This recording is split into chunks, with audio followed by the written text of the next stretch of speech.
उन्हाळा सुरू झाला की आंबट गोड पदार्थांची सुरुवात होते. त्यातलाच आहे जांभूळ. खरं तर जांभळं अशीच खायला सुद्धा छान लागतात, पण म्हटलं चला आज काहीतरी वेगळं करून बघूया. मामाच्या गावाला जाताना मार्केटमध्ये जांभळं विकणारे दिसले. म्हटलं चला आज थोडेसे जांभळं घेऊन काहीतरी वेगळा पदार्थ. जांभळं आणली, स्वच्छ धुतली, त्याचा गर काढून घेतला. जांभळामध्ये भरभरून असे अँटीऑक्सिडंट आणि विटॅमिन्स असतात. त्याचबरोबर ह्या ज्या जांभळाच्या बिया असतात त्या स्वच्छ धुवून तुम्ही वाळवून ठेवल्या तर डायबिटीस पेशंटला तर हे एक उत्तम औषध आहे. शुगर नियंत्रित करण्यासाठी जांभळाच्या बिया एक उत्कृष्ट बहुगुणी औषध आहे.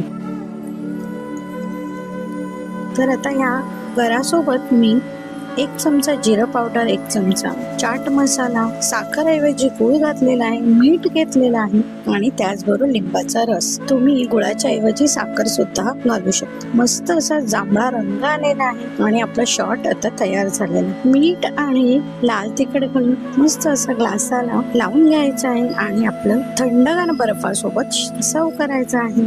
मस्त असं जांभळाचं शॉट झटपट तयार झालं. जांभळं तर रोजच खातो, पण असं काहीतरी युनिक बनवलं की घरचेही खुश होत. पुन्हा भेटू अशाच एका नवीन रेसिपी सहित. शॉर्टची रेसिपी आवडली असेल तर जरूर लाईक शेअर नक्की करा. थँक्यू.